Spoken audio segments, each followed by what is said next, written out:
Hi, this is Sherri. Welcome to my channel, empowering you to be the best you that you can be. And I am doing a challenge. It's 75 days of meditating and writing, and we are on day 55. And we are doing 45 minutes of meditating and 45 minutes of writing.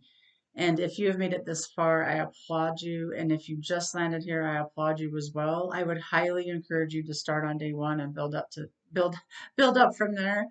And in today's journaling prompt, I wanted to talk to you about expectations. Oh man, those expectations can get us into lots of trouble. I know that it's gotten me into a lot of trouble with feeling disappointed and feeling angry.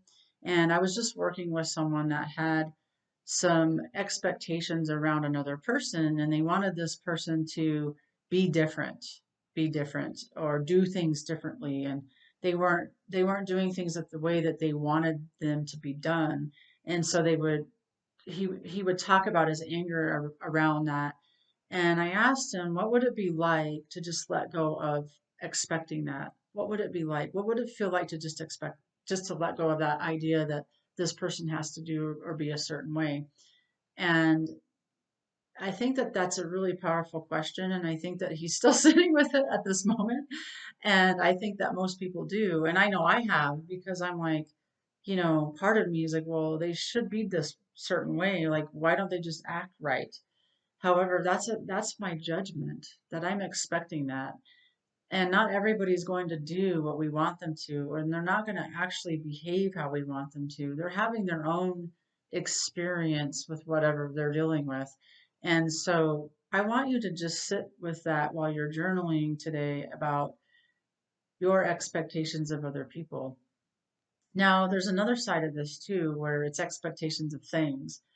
Like, for example, I went to the post office one time and there was no forms. And I'm like, how in the world, and it's closed, and I'm how in the world does the post office not have any forms? Like my expectation was I'm running an errand and I stop at the post office and I run in and there's nothing there and I'm expecting it to be there.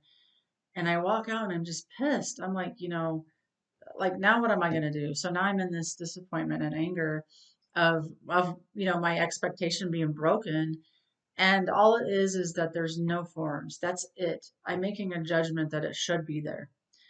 And so, and a key word here is should, the should word again, shoulding all over myself, you know, and I have no control over I have no control over whether there's going to be forms or not.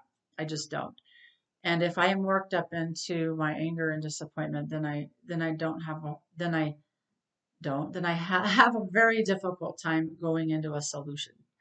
And so I was worked up for a little bit about it, and then I realized that I could do this stuff online. It didn't even dawn on me I could do it online because I got so worked up over this thing. It's like going to Target and there's nothing on the shelves, and or there's no toilet paper. Like that's been a big one for people. No stuff on the shelves, and then now we're mad because there's nothing on the shelves. What the heck? Like I expect to go into these places and they're supposed to have the stuff, right? It's a store. However, when we are expecting something like that, like really expecting it to just be there and it's not, we fall into the anger and the disappointment. And so I just want you to journal about that. I know this is a big one for people and it was a big one for me. So take your time with it. And thank you for checking out this video. I'll see you in day 56. Bye bye.